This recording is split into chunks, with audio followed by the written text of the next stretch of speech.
Hello friends, welcome to our channel NSC education. NSC education YouTube চ্যানেলে তোমাদের প্রত্যেককে স্বাগত জানাই। এই মুহূর্তের গুরুত্বপূর্ণ আপডেট প্রাইমারি শিক্ষক নিয়োগকে কেন্দ্র করে।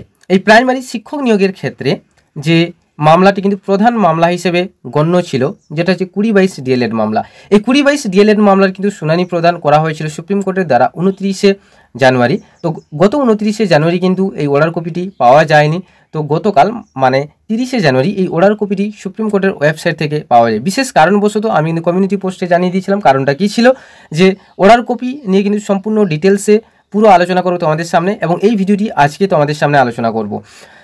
তো এক এক করে প্রত্যেকটা পয়েন্ট কিন্তু প্রত্যেকে মন দিয়ে শুনবে। যারা প্রাইমারি এক্সপিরিয়েন্স রয়েছে, যারা কিন্তু ইন্টারভিউর জন্য প্রস্তুতি নিচ্ছ, এই 11,765টি ভ্যাকেন্সির যে প্যানেলটা যেটা রিলিজ হতে চলেছে, তো তার জন্য কিন্তু তোমাদেরকে এই অর্ডার কপিটা ভালোভাবে শুনতে হবে। তার আগেও আমি কিছু না বলে দিয়েছিলাম যে প্রাইমারি বোর্ড সুপ্রিম কোর্টের কাছে কি জমা দিয়েছে, যে সাবমিশন ফাইলটা দিয়েছিল, যে ডকুমেন্ট ফাইলটা দিয়েছিল, যে এফিডেভিট ফাইলটা দিয়েছিল, তাতে কি লেখা রয়েছে, এবং অর্ডার কপিতেও এজ ইট ইজ সেইভাবেই লেখা রয়েছে, কিছু একটু মডিফিকেশান করা রয়েছে। তো এই অর্ডার কপি সম্পর্কে পুরো ডিটেলসে বলার আগে তোমাদের সামনে আরেকটা কথা শেয়ার করে দিই, যেটা তোমরা থাম্বনেলেও দেখতে পাচ্ছ, যে প্যানেলটা আমাদের কবে প্রকাশ হতে পারে। আমাদের প্যানেল কিন্তু প্রকাশ হলে আজকে হতে পারে, না হলে আর কিছুদিনও সময় যেতে পারে। সেটা সম্পূর্ণ ডিপেন্ড করছে কিন্তু প্রাইমারি বোর্ডের ওপর, যে প্রাথমিক বোর্ডের যে পর্ষদ রয়েছে, পর্ষদ সভাপতির ওপর সম্পূর্ণভাবে ডিপেন্ড করছে। তো তোমরা কেউ কিন্তু বেশি আবেগী হয়ে ওঠো না। বিভিন্ন ইউটিউবার বিভিন্ন চ্যানেল থেকে বিভিন্নভাবে খবর দিচ্ছে, তারা স্প্রেড করছে, যেগুলো অনেকটাই ভায়োলেট হয়ে উঠছে। তো আমি বলবো তোমাদেরকে ওয়েট করতে, কিছুটা ওয়েট করো। এতটা যে স্বয়ংক্রিয় হয়ে বিভিন্নভাবে কমেন্ট পড়ারও দরকার নেই, যখন আসবে আমাদের চ্যানেল কিন্তু দিয়ে দেবে তার এই প্যানেল। তো আজকে তবুও অনেকেই বলছে, মানে ওটা শোনা কথা যেটা বলা যেতে পারে, যে আজকে বিকেল 3টার সময় মানে এই মুহূর্তে কিন্তু প্রেস কনফারেন্স হবে, এবং প্রেস কনফারেন্সের পরে কিন্তু সন্ধ্যা নাগাদ বা বিকেল 4টার সময় কিন্তু প্যানেল প্রকাশ হতে পারে। তো সেটাও আমরা কিন্তু তোমাদের সামনে জানিয়ে দেবো। তো চলো আজকে এই প্রাইমারি যে রিলেটেড যে সুপ্রিম কোর্ট থেকে যে অর্ডার যে কপিটা এসছে, তার সেই কপি সম্পর্কে কিন্তু আমরা ইন ডিটেলসে বাংলায় জেনে নেব। তো তোমরা অনস্ক্রিনে যারা রয়েছে তারা এই মুহূর্তে দেখতে পাচ্ছ যে আইটেম নাম্বার হচ্ছে 50, এবং এসএলপি নাম্বারও দেওয়া রয়েছে। কোড নাম্বার 11তে হয়েছিল, তোমরা প্রত্যেকেই জানো।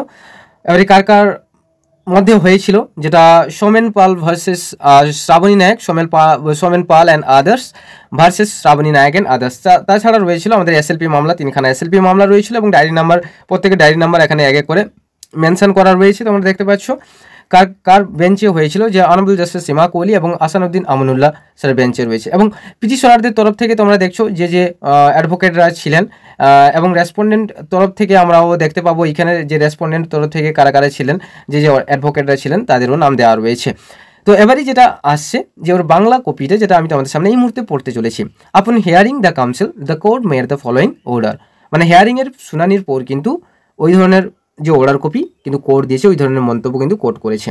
প্রথম যেটা রয়েছে আমরা দেখে নেব অন স্ক্রিনে, যে white order dated 22nd January 2024, the respondent West Bengal Board of Primary Education was directed to file an affidavit furnishing certain details relating to the candidates. The said affidavit has been filed with copies furnished to learned counsel for the other parties.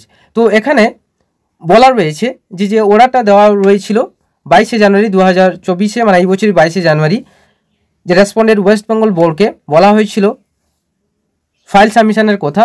সেই ফাইলটা তারা respective যে ফাইলগুলো সেগুলো তারা কিন্তু জমা দিয়েছেন যে কোর্টে। তারপরে 2 নম্বর যেটা বলছে, 2 নম্বরটা কি বলতে চাইছে সেটা আমরা একটু জেনে নেব। As per the said affidavit 11,758 posts in different subjects in various categories in all districts across the state of West Bengal were advertised for the post of assistant teachers for primary classes. After furnishing the details of the number of candidates who had applied in response to the advertisement, it has been averred that as per the draft list prepared by the respondents, 9,533 candidates qualify, which includes an additional panel of 5% candidates in accordance with the rules.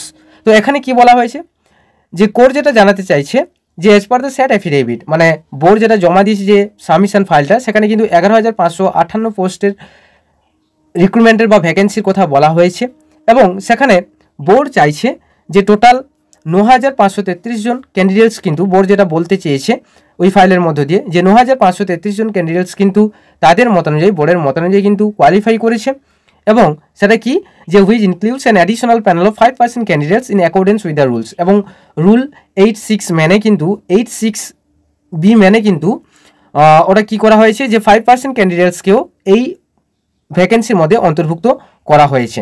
তারপর কি it is stated that a total of 2,108 DLED candidates have been found to be not qualified amongst pre-2020 based in the draft list। তাহলে কি বলছে যে এটাও বলা রয়েছে যে টোটাল যে 2,108 জন কিন্তু DLED ক্যান্ডিডেটস তারা কিন্তু কোয়ালিফাইড করতে পারেনি, যারা প্রি মানে 2020 বেজের আগে ছিল তারা কিন্তু ওই ড্রাফট লিস্টে যেটা রয়েছে যে বা সাবমিশন ফাইলে যেটা রয়েছে যে 2020 সালের আগে যে DLED ক্যান্ডিডেট রয়েছিল যেটা 2,108 জন কিন্তু DLED ক্যান্ডিডেট ওরা কিন্তু কোয়ালিফাইড করতে পারেনি। তারপরে যেটা কি বলছে candidates from 2020 to 2022 course have not been considered in the draft list due to issue pending in the present matters।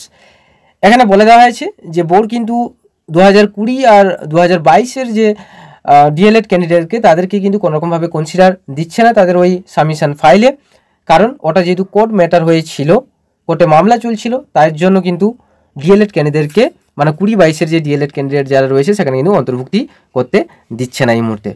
Next তিনেরটা প্রত্যেকের জন্য ইম্পর্টেন্ট এবং ভালো করে প্রত্যেকে শুনবে। তো তিনেরটা কি বলছে,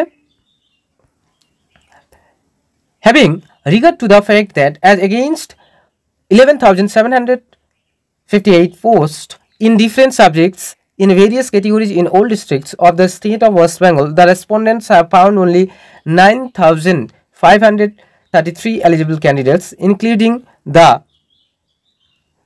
additional panel of 5% candidates। তো এখানে বোর্ড কি বলছে দেখা যাবে, কোর্ট বলছে যে 11,758টি পোস্টের যে ডিফারেন্ট যে সাবজেক্ট ছিল এবং ডিফারেন্ট ক্যাটেগরির মধ্যে যারা ছিলেন ওয়েস্ট বেঙ্গলের বিভিন্ন জেলাতে, তো সেখানে শুধু বোর্ড কিন্তু এই 9,533 জনকে এলিজিবল ক্যান্ডিডেটস হিসেবে মান্যতা দিয়েছে এবং সেটাও কি যে 5% ক্যান্ডিডেটসের যে প্যানেল যেটা রয়েছিল তার রুল মেনে কিন্তু তারা কিন্তু করেছে ওই লিস্টটা, ঠিক আছে। এবারে কি বলছে নেক্সট যেটা আমরা জেনে নেব যে it is deemed appropriate to permit the respondents to declare the merit list with a reader that it should be stated in clear terms that appointments shall be subject to outcome of the present petitions। এখানে কি বলছে যে court বলছে তারা যে এই প্যানেলটা প্রকাশ করবে ওই প্যানেলটা প্রকাশ করা হবে যে 9,533 জনের যে ক্যান্ডিডেটসের লিস্ট সেটা কিন্তু কী হবে কোর্টের রুল মেনে যে subject to outcome of present petitions মেনে কিন্তু সেটা কিন্তু তাদেরকে প্রকাশ করতে হবে বোর্ডকে। এবং তারপরে কি বলছে the letters of appointment to be issued to the successful candidates shall also specifically state that their appointments will be subject to outcome of the present petitions. তাহলে এবং যাদেরকেও যারা সাকসেসফুল ক্যান্ডিডেটস বা যারা এলিজিবল হয়ে যাবে পুরোপুরিভাবে চাকরি পেয়ে যাবে এবং তাদের জন্য যে অ্যাপয়েন্টমেন্ট লেটার যে অ্যাপয়েন্টমেন্ট দেওয়া হবে সেই অ্যাপয়েন্টমেন্টেও এটাই কিন্তু মেনশন করা থাকবে যে subject to outcome of the present petitions, এটাও কিন্তু মেনশন করা থাকবে। নেক্সট যে 4 নম্বর পয়েন্টে কি বলছে যে the board shall conduct final interviews and aptitude test for the candidates from 2020 to 2022 DLED course and submit a report within 6 weeks from today with copies furnished to the other side। যে supreme court বোর্ডকে এটাও নির্দেশ দিচ্ছে যারা 2020-2022-এর DLED candidate রয়েছে তাদের কিন্তু যে ফাইনাল ইন্টারভিউ নিতে হবে এবং অ্যাপটিটিউড টেস্টও নিতে হবে, সেটাও 6 সপ্তাহের মধ্যে মানে আজ থেকে 6 সপ্তাহের মধ্যে কিন্তু তাদেরকে নিতে হবে এবং সেই কপিটাও কিন্তু সুপ্রিম কোর্টে কিন্তু সেই যে অর্ডার কপিটা যেটা ওই যে ইন্টারভিউ নেওয়ার কপি বা অ্যাপটিটিউড টেস্টের কপি কিন্তু সেটাও সুপ্রিম কোর্টে কিন্তু জমা দিতে হবে ফাইল আকারে। ওকে, তারপরে কি বলছে the remaining post shall be kept vacant or made subject to further orders that may be passed by this court. যে আর বাকি যে নিয়ার অ্যাবাউট 2500 মতন যে পোস্ট থাকছে, 2500 মতন যে খালি পোস্ট থাকছে যেখানে কোনোরকমভাবে এলিজিবল দিচ্ছে না প্রাইমারি বোর্ড, সেটা কিন্তু এই মুহূর্তে কি থাকবে খালি থাকবে বা ভ্যাকেন্ট থাকবে এবং সেটাও কোনোরকমভাবে কোর্টের অর্ডার না আসা পর্যন্ত কিন্তু প্রাইমারি পর্ষদ বা প্রাইমারি বোর্ড কিন্তু ওই রিক্রুটমেন্ট দিতে পারবে না। এবারে যেটা লিস্ট হয়ে রয়েছে যে ডেটের ওই মামলাটি লিস্ট হয়ে যেটা রয়েছে, যেটা লিস্ট অন 22 মার্চ 2024, তাহলে আবার 22 মার্চ কিন্তু ওটার শুনানি হবে হিমা কোহলি ম্যামের কিন্তু বেঞ্চে। আর কোর্ট কিন্তু অলরেডি জানিয়ে দিয়েছে, ক্লিয়ারলি জানিয়ে দিয়েছে যে পর্ষদ চাইলে কিন্তু তারা প্যানেল প্রকাশ করতে পারে, তাদের কোনো দ্বিধা নেই বা কোর্টের কোনো রকমভাবে অসুবিধে নেই। তাহলে তোমরা বুঝতে পারলে এরপরে যে প্যানেল প্রকাশটাকে নিয়ে কথা বলছিলাম, যে প্যানেল প্রকাশ যখনই আপডেট আসবে তখনই কিন্তু আমরা দিয়ে দেবো আমাদের চ্যানেলে। আর যদি ভিডিওটি ভালো লেগে থাকে তাহলে অবশ্যই ভিডিওটিকে একটু লাইক করো, শেয়ার করো, আর যদি নতুন হয়ে থাকো তাহলে অবশ্যই সাবস্ক্রাইব করো এবং পাশে থাকা বেল আইকনটিকে অবশ্যই প্রেস করো। যদি কোনো রকমভাবে মন্তব্য থাকে তাহলে অবশ্যই কমেন্ট সেকশানে এসে কমেন্ট করে জানাও। অবশ্যই প্যানেল প্রকাশের যদি নোটিফিকেশান আসে পর্ষদ থেকে তাহলে অবশ্যই আমরা তোমাদেরকে জানিয়ে দেবো নেক্সট ভিডিও মাধ্যমে, নেক্সট আপডেটের মাধ্যমে। So thank you for watching, thank you for listening, have a nice day, tata, bye by.